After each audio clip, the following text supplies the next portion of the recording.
quiero hablarles un poco de una historia que es un poco extraña. Extraña porque a veces entender la palabra y los contextos del Antiguo Testamento no son fáciles. Y me puse a investigar una historia de David. Yo creo que todas las historias de David nos dan muchas enseñanzas, pero esta es una historia muy particular. Imagínense, o mejor se las voy a leer para que entremos en contexto y después la vamos a tratar de comprender. En 2 Samuel 6:2 dice: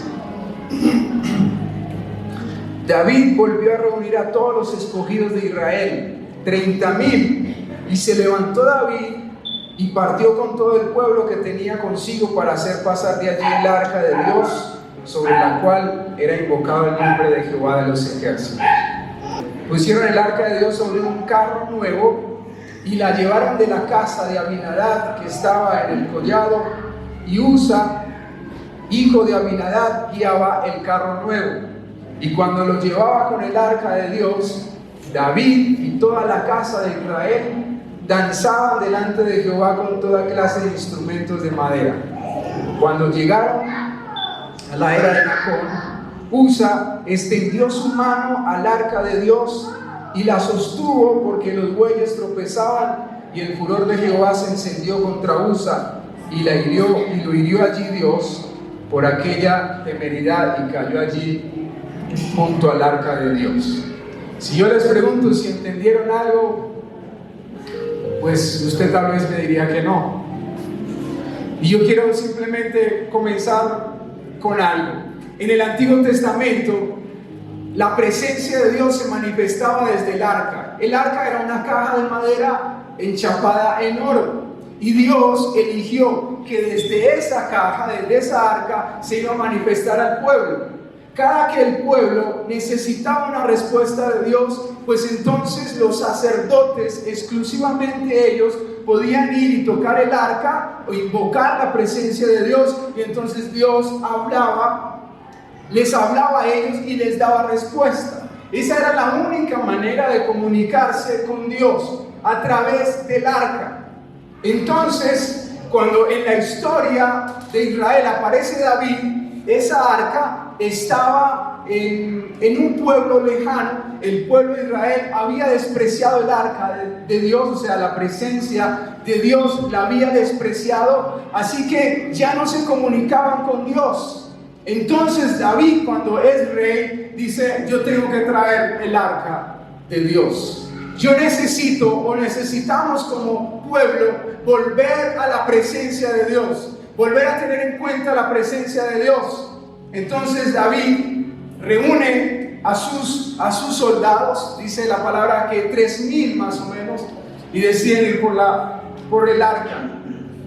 Pero si Dios nos permitiera preguntarle a David un poco cómo fue esa historia, si Dios nos permitiera hablar con David un momento y decirle que nos contara la historia, yo creo que se nos haría más fácil, porque esa historia es un poco compleja. Así que yo invité a David. Supongamos que invité a David.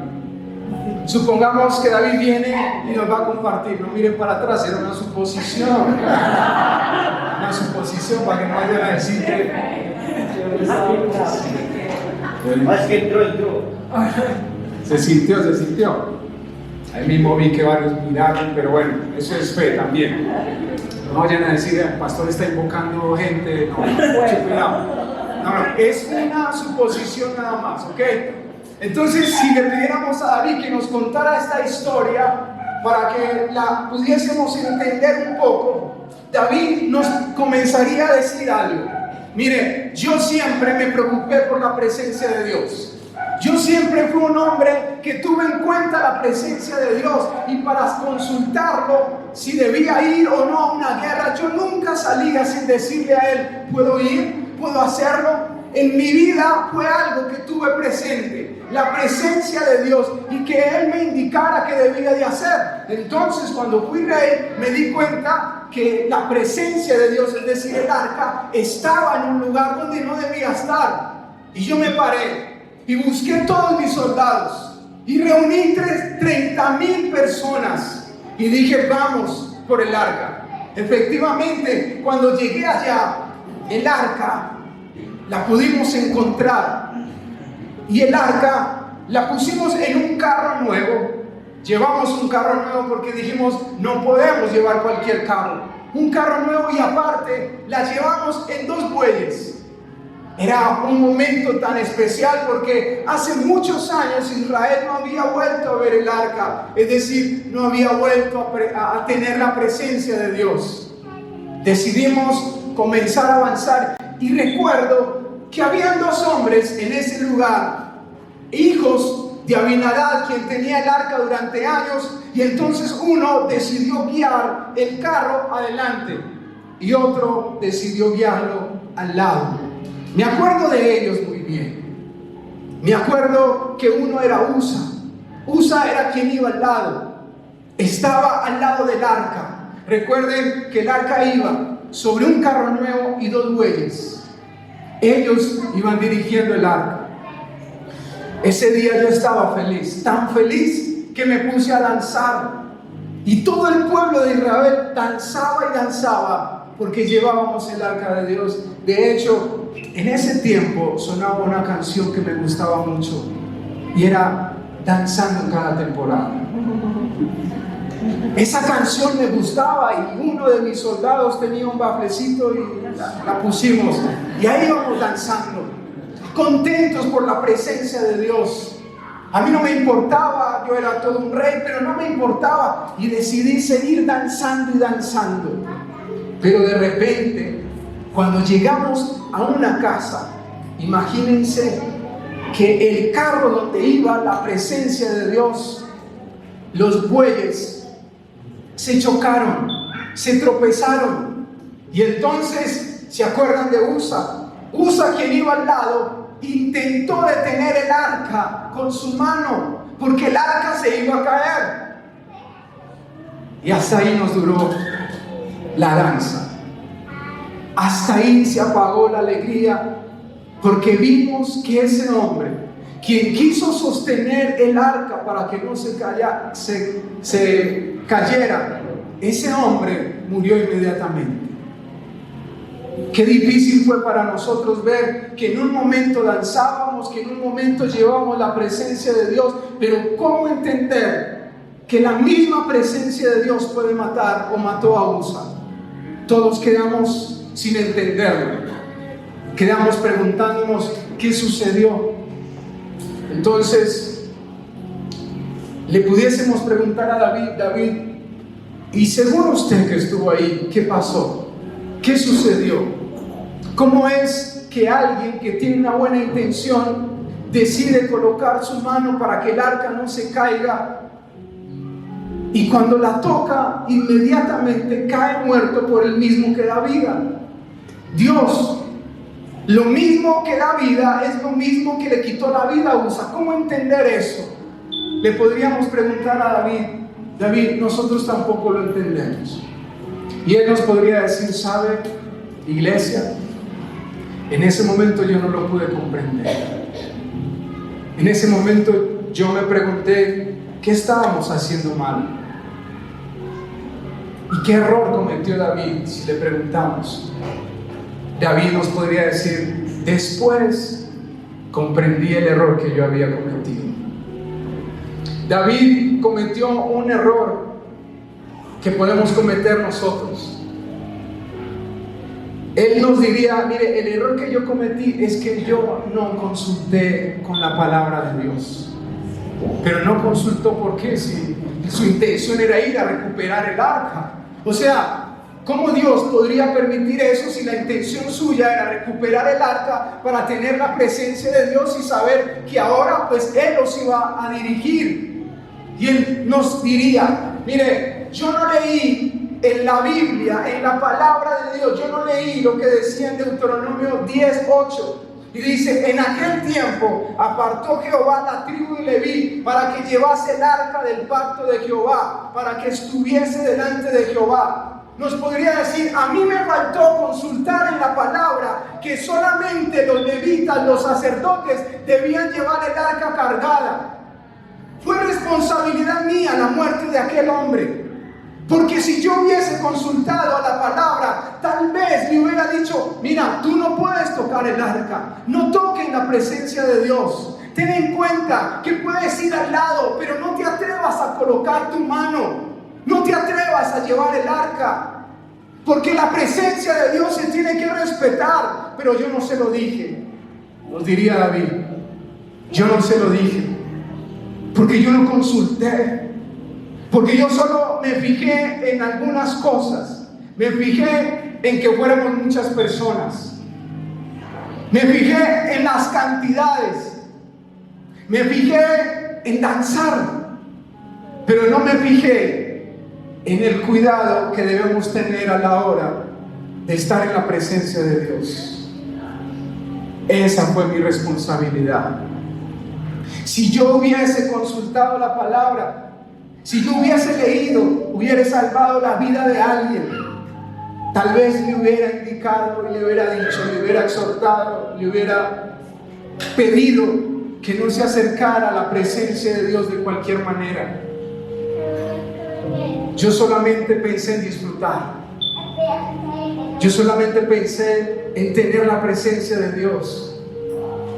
Ese fue mi error.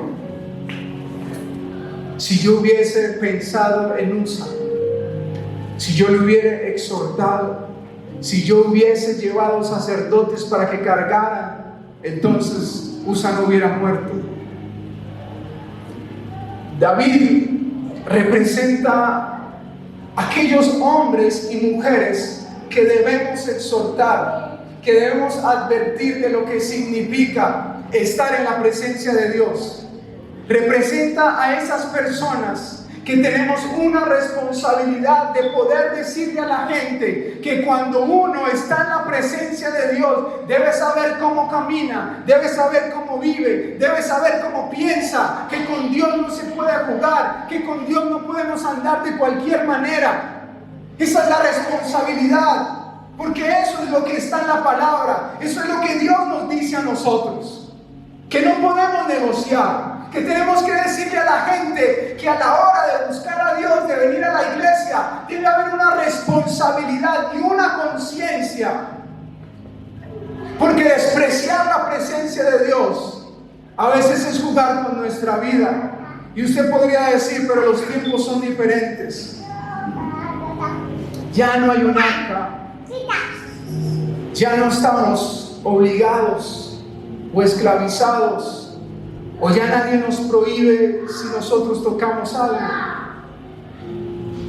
Por eso es que tal vez nosotros vivimos una vida cristiana tan liviana, porque pensamos que ya no hay problema, que nadie muere de repente si hace algo en contra de Dios. Eso es lo que nos hace insistir en muchos pecados. Pero tal vez David nos daría un consejo y nos diría que no siempre se muere físicamente, sino que también se muere espiritualmente, emocionalmente. Familia, nuestra responsabilidad es poder decirles a ustedes: no podemos jugar con la presencia de Dios. No podemos acercarnos a Dios de cualquier manera, asumiendo que podemos hacer, decir cosas que toquen la presencia de Dios, que toquen la gloria de Dios. Y nosotros como pastores tenemos una responsabilidad mayor. Yo le decía a mi esposa estos días: hay momentos en que usted y yo tenemos que actuar como pastores. Hay momentos en que usted y yo tenemos que actuar con la responsabilidad que Dios nos ha dado a nosotros. ¿Saben por qué? Porque hay personas que necesitan escuchar la palabra como es, la palabra como Él nos la ha dado. Porque nosotros tenemos que advertir, tenemos que predicar, exhortar, decir que tengan cuidado, que pongamos cuidado con nuestra vida, con nuestro comportamiento, con nuestra manera de pensar. No confiemos No nos confiemos en que nada pasa, en que han pasado el tiempo y seguimos pecando y nada ha sucedido. Tal vez podemos estar ya muertos espiritualmente y ni siquiera lo sabemos. Tal vez podemos estar insistiendo en cosas, en pecados, y no le vemos problema. Ya no hay una conciencia del pecado. Ustedes y nosotros tenemos la responsabilidad de guiarnos. Si David hubiera consultado la palabra, tenía un versículo, tenía algo, un mensaje de Dios para decirle a alguien: ponga cuidado. Tal vez si usted consulta más la palabra, si la consultamos más, tal vez usted puede salvar la vida, la familia, el hogar, el matrimonio de alguien, los niños de alguien. Es nuestra responsabilidad, familia. Nosotros debemos comprender que Dios a nosotros nos encomendó. Si usted está aquí sentado, Dios no hace acepción. Dios quiere que usted tenga y comience a adquirir responsabilidad en la palabra. ¿Sabe a cuántas personas usted puede hablarle, darle un versículo? ¿Sabe a cuántos hombres usted puede ayudar para que salgan del pecado con un versículo? ¿Sabe cuántos matrimonios puede usted ayudar a que Dios los restaure? Que usted se pueda sentar con un hombre y decirle: el pecado, el adulterio tiene consecuencias, reacciona, ten en cuenta que Dios te ha dado un hogar, valora. Porque a veces seguimos como en nuestra humanidad queriendo sostener cosas. Tal vez estás sosteniendo una relación que no te conviene. Tal vez sigues insistiendo en cosas que no son de Dios. Y eso es tocar la gloria de Dios. Porque sobre tu vida, sobre tu ser, Dios ha puesto su gloria. Dios ha puesto su presencia. Pero lo estamos ignorando.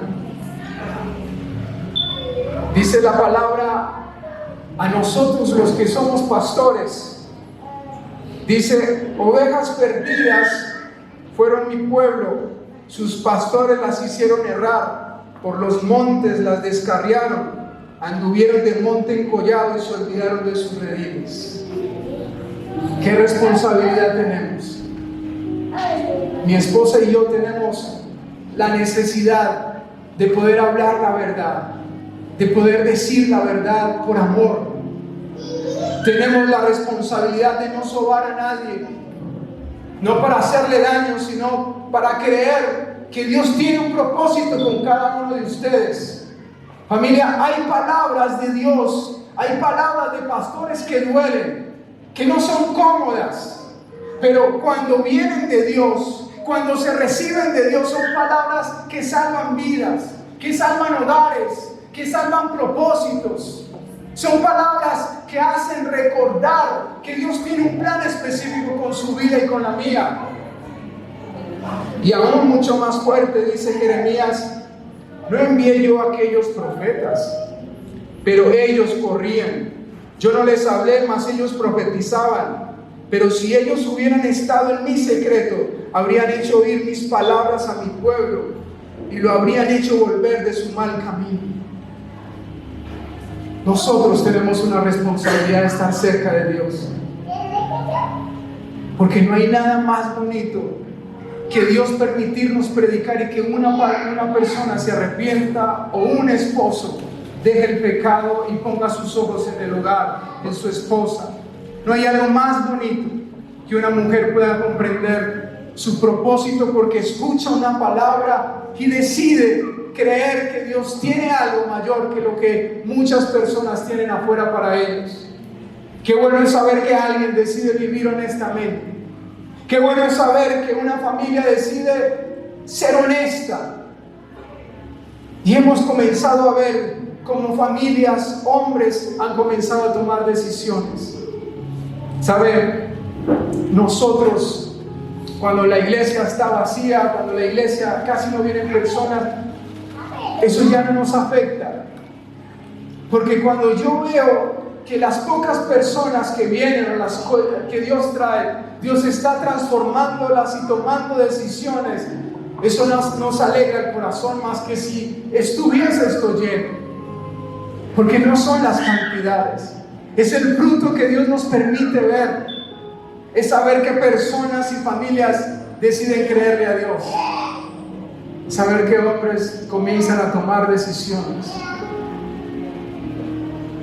Si hay algo que me llena el corazón, es poder hablar con hombres y saber que Dios está haciendo algo.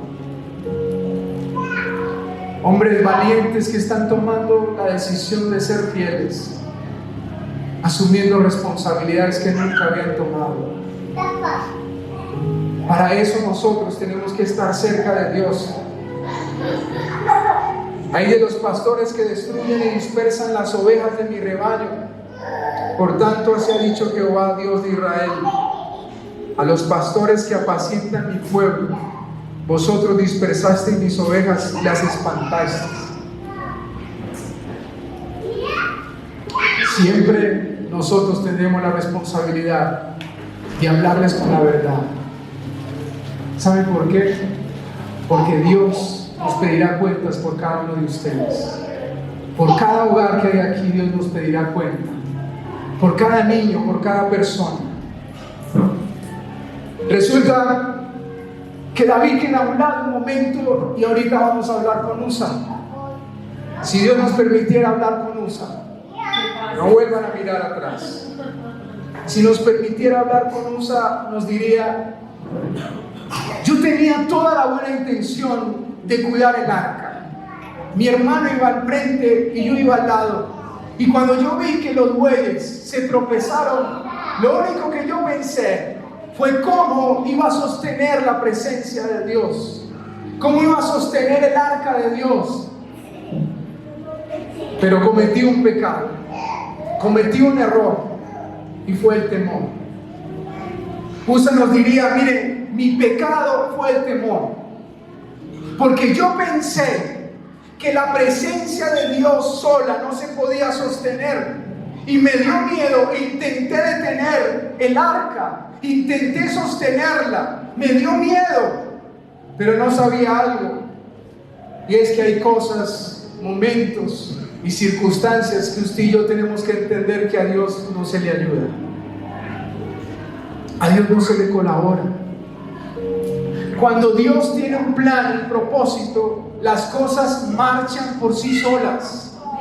Cuando Dios tiene un plan con su vida, solamente dedíquese a ir al lado de la presencia sin pasar límites. Porque cuando usted pasa los límites que Dios ya le dijo que no pasara, lo bueno que usted está haciendo se le puede convertir en su propia maldición. Él cometió un pecado, y el pecado consistía en que no consideró lo que era importante para Dios. Él pensó que podía tocar la presencia de Dios. Es decir, que dijo: eso no es tan importante. Y Usa, si nos diera un consejo, nos podría decir: vengan, yo quiero decirles algo, no tengan temor.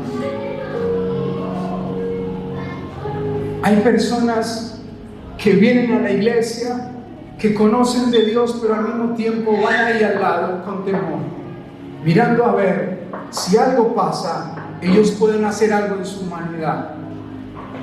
Nos podría decir Usa: familia, dedíquense simplemente a ir en la presencia de Dios creyendo, pueda que le tenga temor.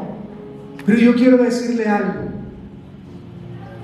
las cosas que Dios ya dijo de usted, lo que Él iba a hacer, que Él haga todo, porque las cosas de Él no necesitan ayuda. Él simplemente necesita que usted crea que basta con ir a la presencia de Dios, que basta con ir al lado de Dios, que basta con ir en la presencia de Dios tomando decisiones. No tome decisiones por Dios, las decisiones de Él son exclusivamente de Él. Dedíquese por lo que usted y yo tenemos que corregir y cambiar. Lo demás viene por gracia, lo demás Él lo hace, lo demás viene porque Él es bueno.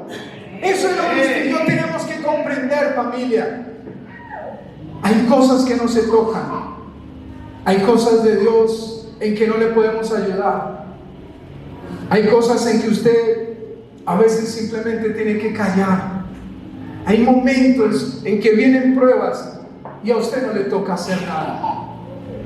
No se adelante a las pruebas porque se va a equivocar.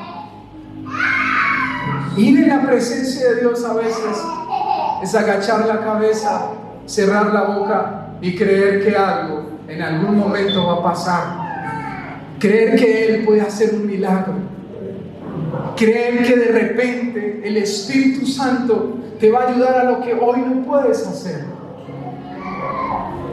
Hay una diferencia. Usa tenía temor a que Él o que la presencia de Dios podía caer.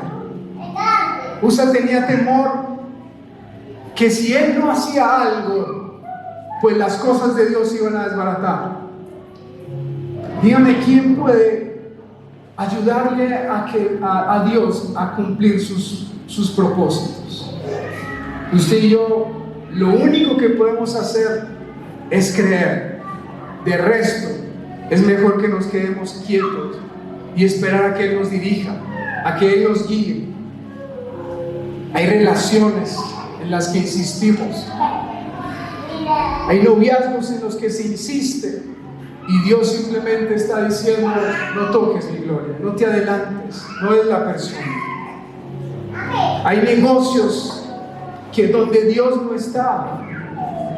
Hay circunstancias donde Dios no está, y si tú tocas y si tú tomas una decisión, créeme que habrá una consecuencia. Después de esto, dice la palabra que cuando David vio todo esto que pasó, se entristeció David por haber herido Jehová a Usa, y temiendo David a Jehová aquel día, dijo: ¿cómo ha de venir el arca de Jehová a mí? Después de que pasó todo esto, David lo que hace es que se entristeció, en otras palabras, se enojó. Eso es lo que quiere decir esa palabra. Se enojó, se indignó. ¿Sabe por qué? Porque Dios había matado a Usa. En vez de él decir qué pasó, qué hice mal, se enojó con Dios. Y entonces lo que hizo es que se asustó, dice la palabra, que de modo que David no quiso traer para sí el arca a Jehová a la ciudad de David. Lo que David hizo es que en vez de corregir lo malo que había hecho, se enojó, se entristeció y no se dispuso a caminar de forma correcta, de llevar el arca de la manera como Dios había dicho. Y lo que hace David es que envía el arca de Dios a la casa de un hombre que se llamaba Obed-Edom. Yo creo que algunos conocen esa historia. David se niega a tener o mantener la presencia de Dios.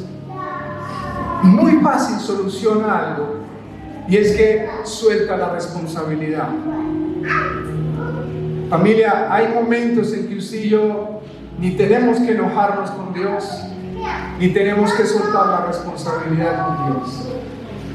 Hay tiempos en que en vez de enojarnos por lo que Dios hizo, debemos corregir porque tal vez nosotros causamos algo incorrecto o causamos una consecuencia. Pero David no hizo eso. Muy fácil. No volvemos a la iglesia, muy fácil.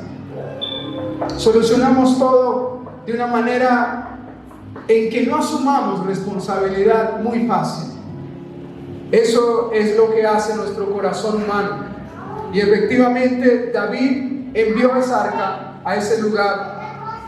Y dice la palabra: y estuvo el arca de Jehová en casa de Obed-Edom Geteo 3 meses, y bendijo Jehová a Obed-Edom y a toda su casa. Familia, David despreció la presencia de Dios y la envió a casa de este hombre, queriéndose deshacer de la responsabilidad que tenía, porque se enojó con Dios. Pero miren la sorpresa. ¿Qué tal si le preguntamos a este hombre cómo le fue con la presencia de Dios? Que pase. Me acordé de un programa. ¿Ustedes también? ¿Así? ¿Veía Laura? Muy bien. Entonces, si le preguntamos a este hombre qué tal, cómo fue ese tiempo, 3 meses duró con la presencia de Dios. Familia, solo 3 meses. Lo que David había despreciado, este hombre lo tuvo 3 meses y fue bendecido, y dice que Dios lo bendijo a él y bendijo su casa. Entonces este hombre nos podría decir: mire, yo no sé, yo no estuve en ese problema, yo no vi lo que pasó, pero aquí llegaron con una caja y era de oro, me di cuenta, y yo le dije: póngamela ahí, y la pusieron ahí. Pero con el tiempo me di cuenta que en esa caja estaba la palabra de Dios. Con el tiempo me di cuenta que en mi vida y en mi casa algo comenzó a suceder, pero yo no sabía que esa caja era la presencia de Dios. Con el tiempo me di dando cuenta, con el tiempo comencé a entender que Dios ahí tenía la palabra, y entonces la palabra comenzó a limpiarme, entonces la palabra me comenzó a restaurar, y yo leía los mandamientos de Dios y yo no entendía nada, pero entonces el Espíritu de Dios comenzó a hacer algo en mi vida. Y aparte, le digo algo, hizo un milagro en mi esposa, porque mi esposa era una gotera continua, no tú. Era una gotera continua. Y en momentos era como un chorro que echaba cantaleta, tampoco eras tú. Y entonces de repente, Dios, me di cuenta que Dios fue cambiando a mi esposa. Yo me quería divorciar antes. Yo no. Yo me quería divorciar. Teníamos problemas financieros. Mis hijos ni qué decir. Pero desde que esa presencia de Dios llegó a mi casa, algo pasó. Y fueron solo 3 meses, algo pasó, algo sucedió. Comencé a conocer a Dios. Comencé a entender que aunque no conociera tanto sobre la historia de Dios y de Israel, solamente con que su presencia estuviera en mi casa, algo sucedió. Y le preguntamos a este hombre: ¿qué consejo nos daría? ¿Qué podría decirnos a nosotros? ¿Qué podría decirnos como familias, como iglesia? Nos diría: mire, solamente fueron 3 meses. Solamente a mí me dejaron esa caja ahí. Y yo comprendí que no era una simple caja, era la presencia de Dios. Yo quiero decirles algo a ustedes: no desprecien la presencia de Dios, y no asuman que es normal que ahí está la presencia de Dios, porque la presencia de Dios o destruye o bendice, o maldice o levanta, o prospera o trae escasez, porque eso es lo que hace la presencia de Dios. Cuando usted y yo no la valoramos, cuando usted y yo asumimos que es normal ir a la iglesia y volver, que es normal tener cualquier tipo de relación, cualquier tipo de hogar, de familia, entonces usted está diciendo: déjeme en esa caja ahí, no sé qué es, déjeme en esa casa ahí, o llévesela. Pero cuando usted asume y le da valor a la presencia de Dios, créame que algo tiene que pasar en su vida. Algo tiene que pasar en su casa, en su hogar, en su vida como hombre. Si usted no sabía ser hombre, la presencia de Dios le enseña. Si usted no sabía cómo ser fiel, la presencia de Dios le enseña. El poder del Espíritu Santo comienza a hacer algo en su vida, que de repente usted comienza a entender que algo milagroso comienza a suceder. Yo me acuerdo que mi hermana mayor cuando tenía como 16 años, me regaló una Biblia así gordota que le habían regalado a ella. Se la dieron y estaba un poco vieja. Y ella después me dice: yo siento que vas a necesitar esta Biblia.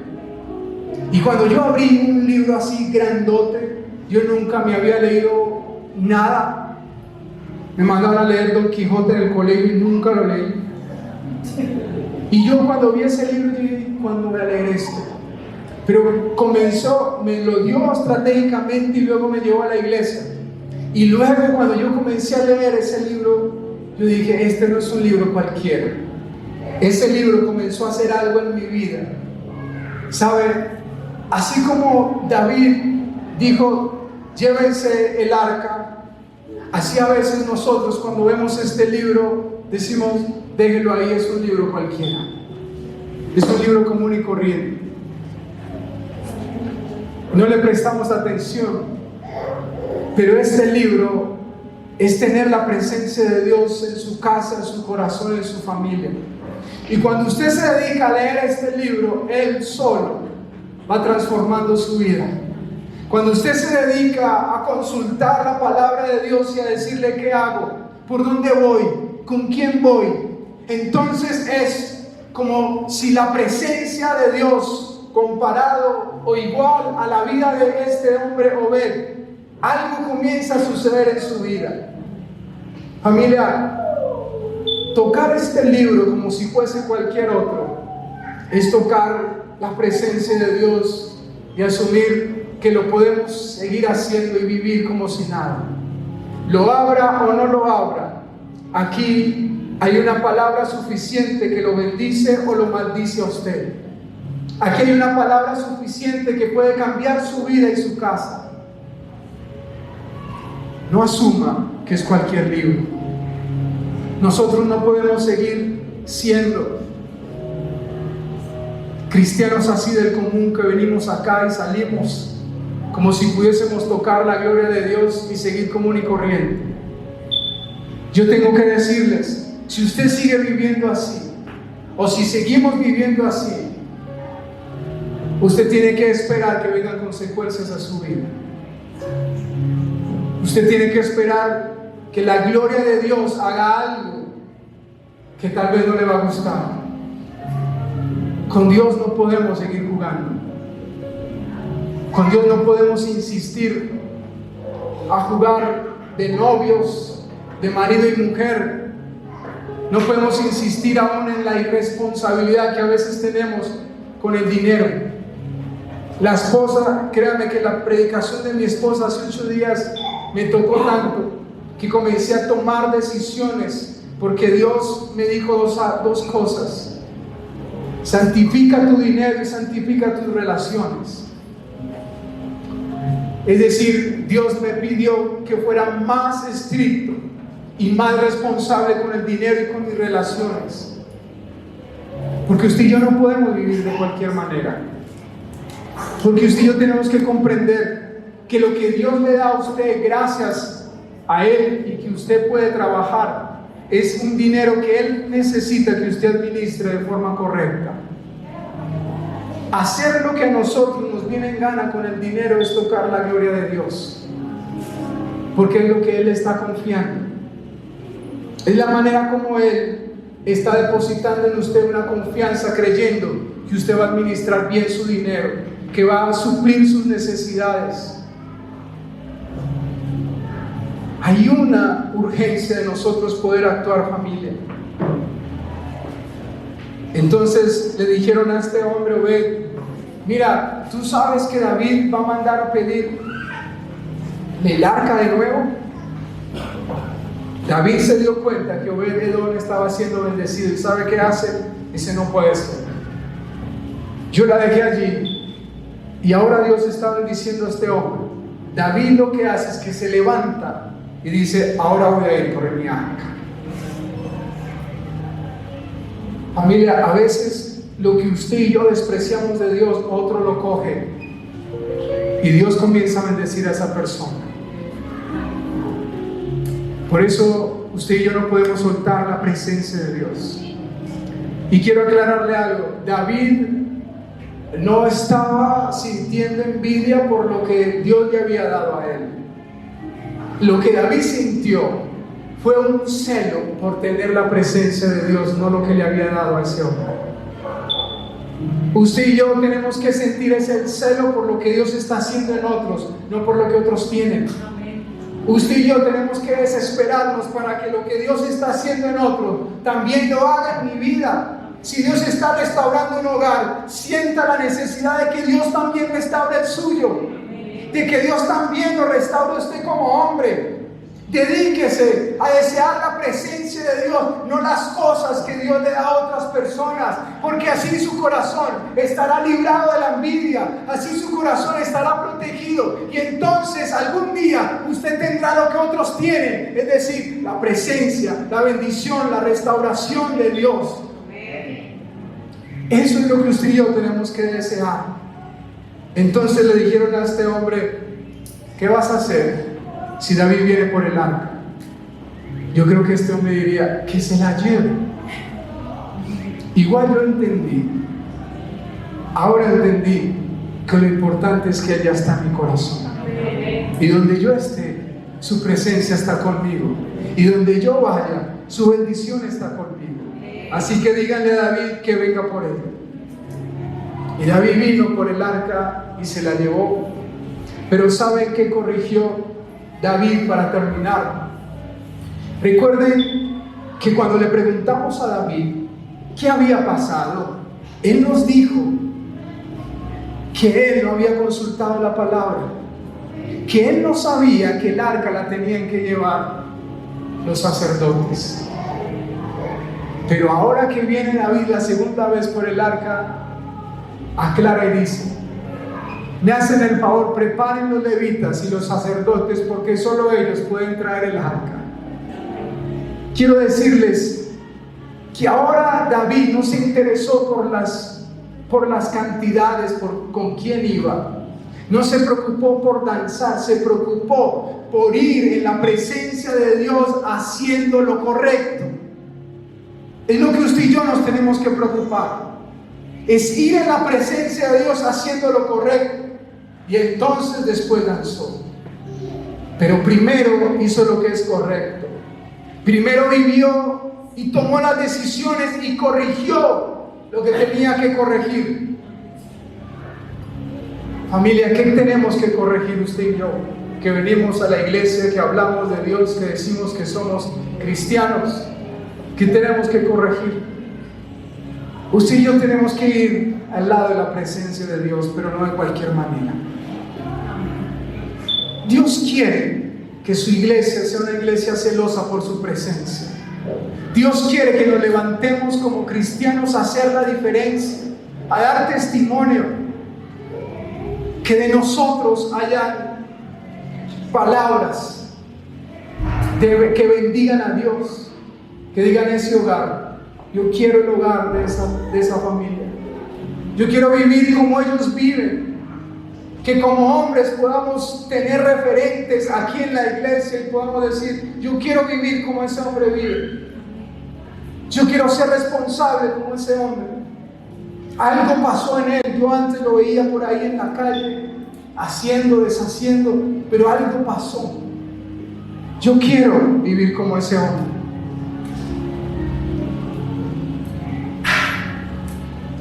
Y para terminar, ahora sí, para terminar, quiero irme rápidamente a otra historia.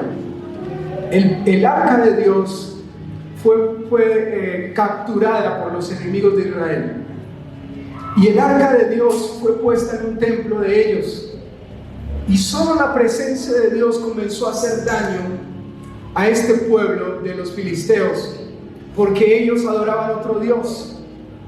Y cuando ellos se cansaron de que Dios hiciera tantos o derramara tantas consecuencias por la idolatría, enviaron el arca en unos bueyes y la pusieron en dirección a Israel.